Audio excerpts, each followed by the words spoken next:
auspician este programa. Llegará gente del campo, mi casa se ha vuelto fiesta, serpentina de mi raza que indica que no está muerta.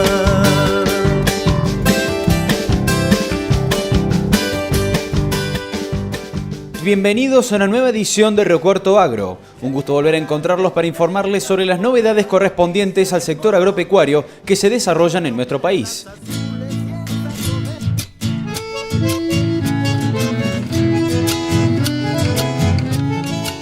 Visitamos las oficinas de Fundación FADA para dialogar con el economista David Miazo sobre las últimas mediciones realizadas por la entidad sobre la participación del Estado en la renta agrícola.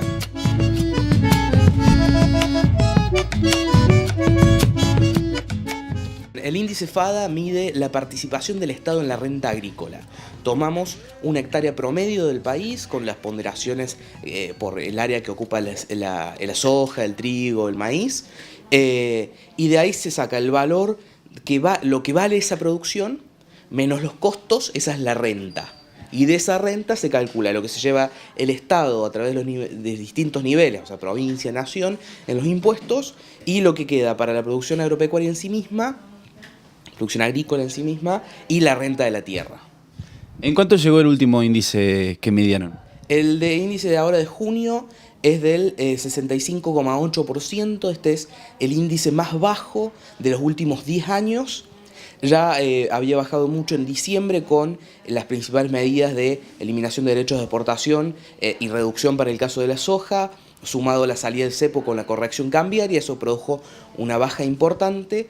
Y la baja de este índice en particular fue el aumento de precio que tuvieron los últimos 3 meses los principales commodities agrícolas, que ahora hay que ver cómo siguen con el tema del Brexit y ver bien qué impacto puede llegar a tener en el mediano o largo plazo esto. Entonces, la principal baja se produjo en diciembre y ahora siguió bajando un poco más por una cuestión de precios.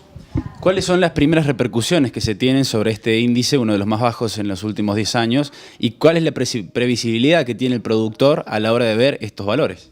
Bien, la repercusión en realidad, bueno, más allá de la difusión y ese tipo de cosas, es que se va viendo y se va traduciendo en muchas cosas como el tema de la inversión. En estas últimas semanas han salido notas acerca de las empresas agrometalmecánicas que producen maquinaria agrícola, cómo están repuntando en distintos sectores. Así que la repercusión del número en realidad se ve ahí, más allá del informe, se ven todas esas actividades y que la vamos a empezar a ver en el interior del país.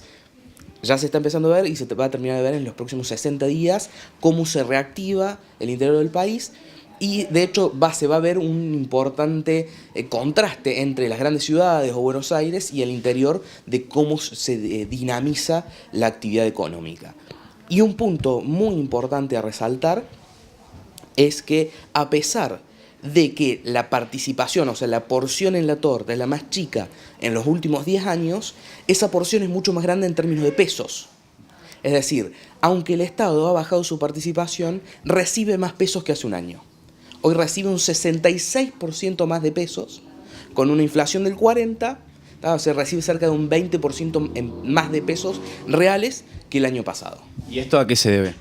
Y esto se debe a que lo que se produjo fue un crecimiento del valor de la producción por la combinación de las 3 cosas que decía antes. Derechos de exportación cuatro cosas. Derechos de exportación, restricciones a la exportación que afectaban mucho el precio del maíz y del trigo, la salida del cepo y la corrección de precios, el aumento de precios de estos últimos meses. Entonces, eso hace que aumente la torta y aunque la porción sea más chica en términos relativos, signifique más. Entonces, se da una combinación de algo que es bueno para el productor, que es bueno para el suelo, porque ahora nos permite hacer una mejor rotación, cuidar más del suelo, y es bueno para el Estado, que recauda más dinero para hacer su política social, su política económica, su política de infraestructura. ¿Y cuáles son las predicciones que puede tener FADA en cuanto al futuro en los próximos 3 meses cuando se realice un nuevo índice, en cuanto a los porcentajes que se tenga de participación del gobierno en la renta agrícola? Bien, lo que estamos esperando por ahora es alguna cierta estabilidad de este índice hasta que, por ejemplo, no bajen un 5% más los derechos de exportación a la soja, que es lo que está anunciado. Prevemos una estabilidad.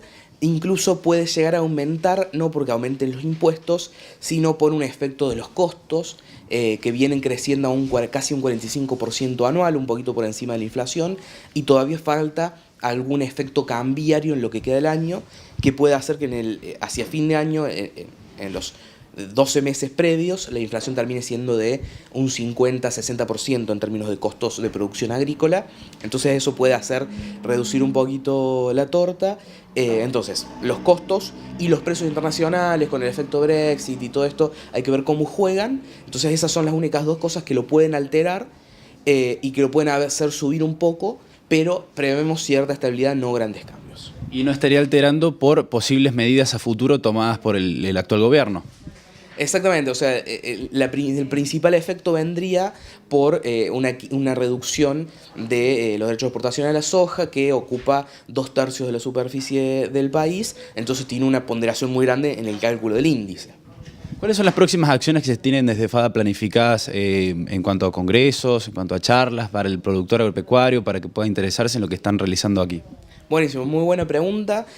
Además de participaciones en algunos congresos, como va a ser la semana que viene de Maizar en Buenos Aires o de APRESID en Rosario, tenemos un evento propio en lo que va en la exposición rural de acá de Río Cuarto, que ya lo vamos a estar anunciando, pero que básicamente vamos a hablar de mercado de granos, de economía, cosas de tratar de reducir un poquito de incertidumbre con todo esto. Así que va a ser esos días de la exposición rural, vamos a armar el evento ahí por la tarde, entonces también la gente se puede acercar.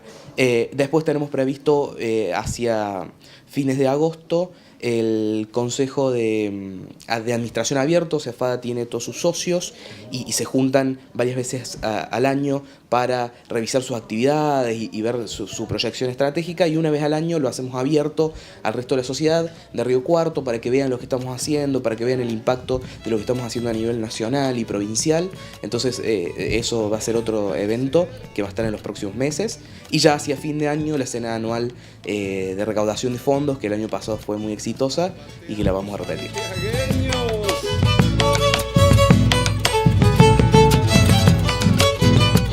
Y se acaba.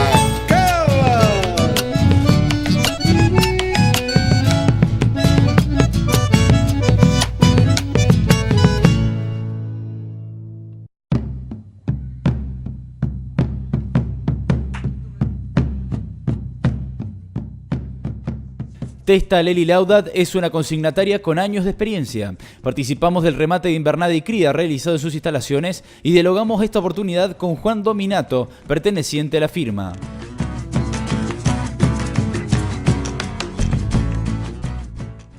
Hace un tiempo que venimos un poco mal con el clima y hoy bueno, nos ha dado un respiro, pero esperemos que siga mejorando y que, bueno, que nos dé la posibilidad de poder trabajar a todos con comodidad. ¿Cuánta hacienda hay en los corrales? Hay casi 2.000 cabezas, hay 1.700 y pico. Hubo hacienda que no ha podido salir, que ha llegado sobre la hora, porque o sea, la zona que tenemos mal clima es demasiado grande. Había hacienda de San Luis que ha llegado sobre la hora y que ha tenido problemas para salir, no se puede juntar y esperemos que, bueno, que el tiempo nos permita por lo menos que nos dé respiro hoy y mañana para poder evacuar la feria rápidamente, ¿no? Porque es realmente un problema llegar a los campos. Ahora, Juan, pensemos que estamos en el mes de julio y que estamos diciendo estas cosas. Sí, la verdad que otros años hemos penado por falta de agua y hemos estado rogando que caiga un chaparrón, y este año ya no sabemos qué hacer con el agua. La verdad que, y dentro de todo, creo que en la zona acá de Río Cuarto estamos con un serio problema hídrico, pero hay otras zonas que están realmente mucho peor que nosotros, así que bueno, esperemos que esto mejore para todos. Fíjate que hay gente de Guatimocina acá, en el remate recién conversaba con ellos, bueno, ya directamente me decían que el sudeste de Córdoba está en una situación absolutamente crítica. Sí, que directamente no pueden ni entrar ni salir de los campos. Es realmente un problema, es muy serio, es algo que hacía muchos años que no se veía una situación de este tipo. Por ejemplo, la lluvia que hubo el fin de semana pasado, que fue una lluvia muy lenta, directamente eso penetró toda la todo porque fue lloviendo muy despacito y ya o sea, ya los suelos ya no absorben más directamente. Claro, están las napas muy altas y las tierras están totalmente colapsadas de agua. Entonces, bueno, cabe rezar, ¿no?, para que las condiciones climáticas mejoren, porque es sabido, ¿no?, toda esta gran región vive del campo. Sí, sí, la verdad que sí. De todos modos, yo creo que los precios y la situación, hoy creo que para aquel que tenga disponible Hacienda Gorda es un buen momento para vender. Realmente no hay mucha oferta de Hacienda Gorda. ¿Hacienda buena hay en oferta? ¿Hacienda Gorda buena? Lo que no hay mucho es la hacienda liviana buena, eso es lo que más se busca. De todo modo... ¿Está cargando más kilos? No, lo que pasa es que quizás también por uno de los problemas puede haber sido el clima que hemos tenido, que mucha hacienda no avanzó lo que tenía que avanzar, la hacienda que estaba encerrada, mucha gente ha tenido que soltar los animales periódicamente porque eran realmente unos barriales muy complicados. Por eso que hoy el que disponga de Hacienda Gorda hay necesidad, se pueden conseguir unos buenos precios para todas las categorías de Hacienda Gorda. Vos sabés, Juan, que estuve recientemente en la primera jura de clasificación de la prueba Pastoril Angus, ahí en la estancia Miquito, en Campo Calerio, ahí en la zona de Las Varillas, provincia de Córdoba, y bueno, están bastante sufridos los toros, pero fíjate vos, ¿no?, cómo se ve la diferencia entre la buena genética, ¿no?, con aquellos animales que no la tienen. Toda esa expresión pastoril se nota, se ve, y esos animales que ustedes venden en el mes de octubre son realmente una mercadería muy recomendable para los criadores. Sí, sí, la verdad que sí. Nosotros la prueba pastoril hace 10, 12 años que la venimos dando y realmente con muy buenos resultados, y la prueba es que la gente busca y espera ese remate. Hay muchos productores que esperan ese evento especialmente porque son toros que por ahí no están sumamente preparados, pero tienen la genética, tienen la calidad y están como para largar a campo directamente. Yo creo que hoy, como se ha ido la cría, ¿no?, hacia zonas realmente difíciles, y hace falta, ¿no?, preparar y vender y ofrecer un toro que sirva para esas condiciones. Sí, sí, sí. Indudablemente que en los últimos años se ha mejorado mucho la hacienda, se ha mestizado mucho, ya no se ven tantos lotes de hacienda de baja calidad.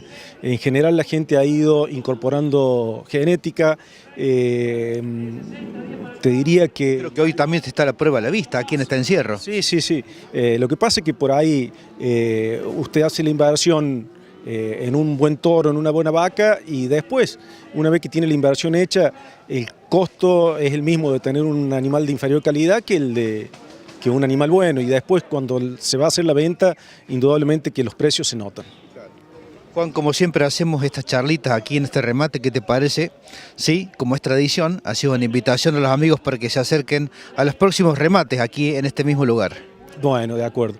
Mira, nosotros tenemos nuestro sistema estamos remate los primer y tercer miércoles de cada mes de Hacienda Gorda, con pago a 16 días al vendedor, y un remate de invernada el primer miércoles de cada mes. Y después, bueno, ya estamos llegando a la época de los remates de reproductores, participaríamos en la sociedad rural, después tenemos los remates de la prueba pastoril y algún otro de reproductores también Angus. Y de reconocidos caballeros de la zona. Exactamente, sí. Gritaba la paisanada emborrachada de amores.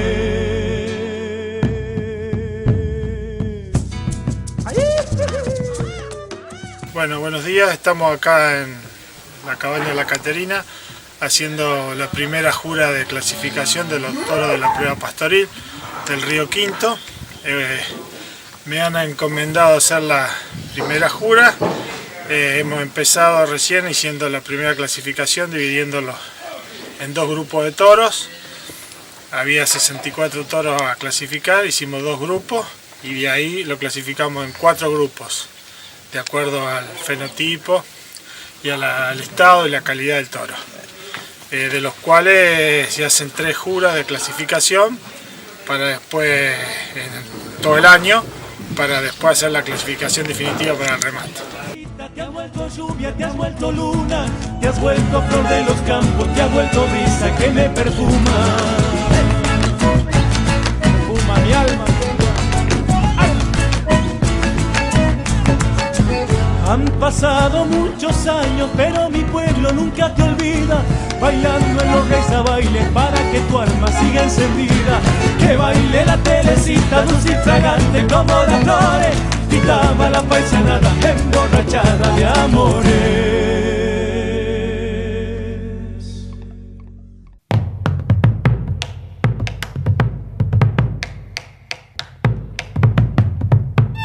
El estrés porcino es una enfermedad de origen genético que puede generar serios problemas en los corrales de los productores porcinos. Dialogamos con el médico veterinario Ariel Bonelli sobre las características de esta afección y cómo prevenirla. O sea, es una enfermedad de genética, o sea, monogénica, que está determinada por un gen, el famoso gen alotano antiguamente, ahora ya secuenciado y bien estudiado como el gen RIR1. Sí, es una enfermedad que está difundida no solamente en Argentina, sino a nivel mundial, pero con el advenimiento de estas técnicas moleculares a partir del ADN, se ha podido descubrir, diferenciar bien los 3 genotipos que tiene la enfermedad, o sea, animales sanos que son resistentes a esta enfermedad.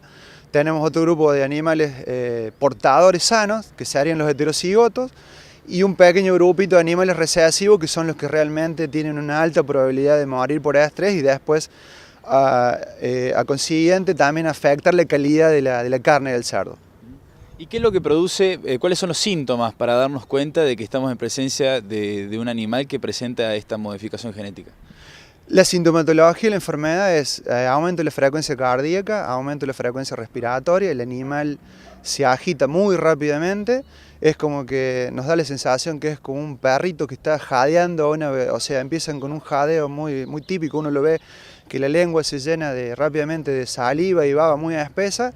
Los ojos es como que se empiezan a mirar mucho más grande de lo que ve un cerdo normal, es como que las pupilas se dilatan, se agrandan y da toda esa sensación de ahogo, de una muerte muy repentina y muy rápida.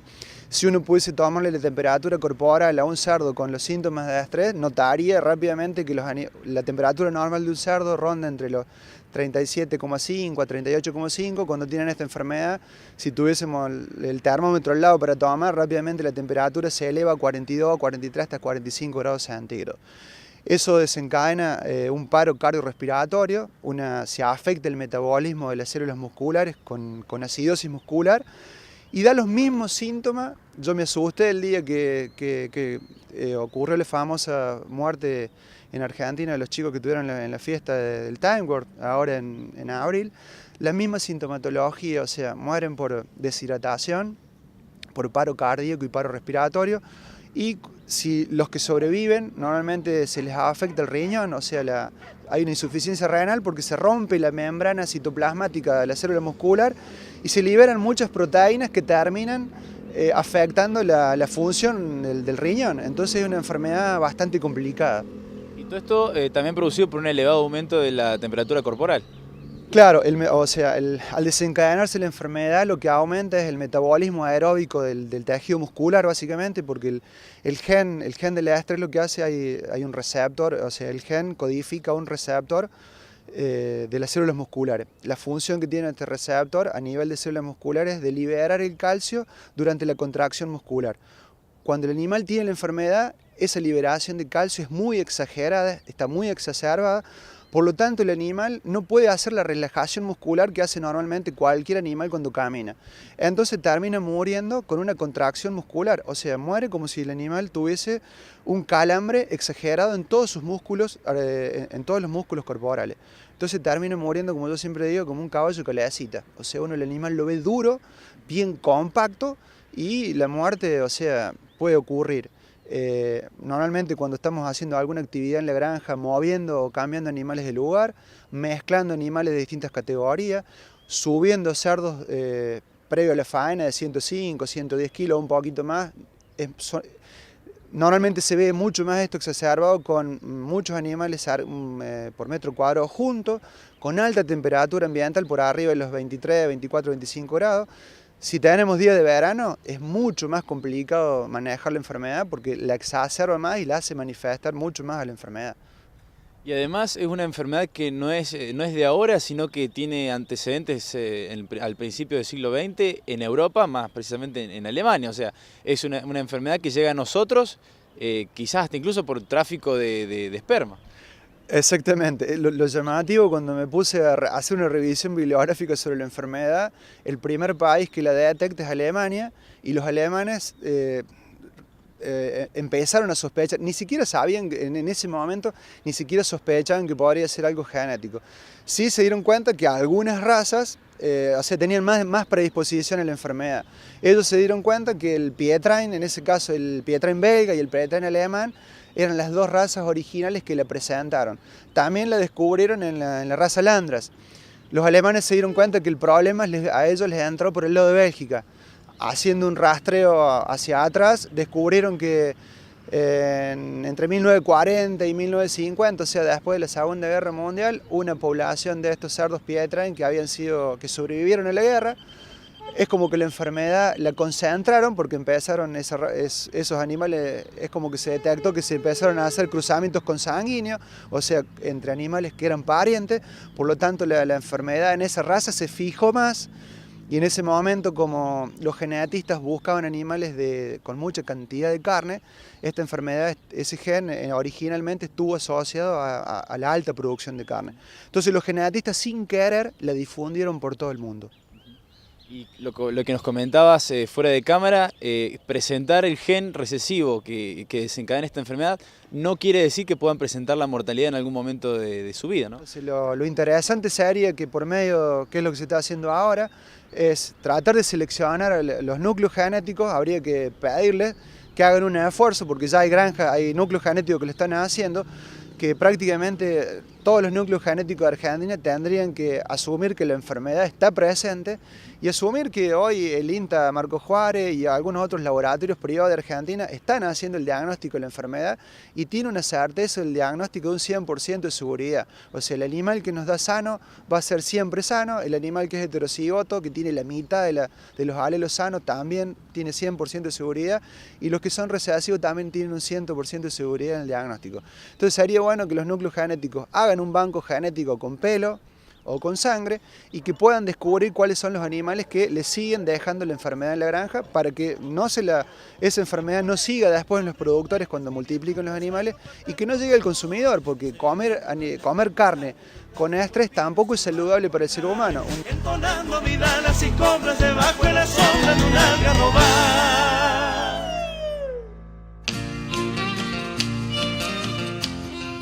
Llegamos al final de nuestro programa. Los invitamos la próxima semana para compartir juntos una nueva edición de Río Cuarto Agro por la pantalla del Rural. Auspiciaron este programa.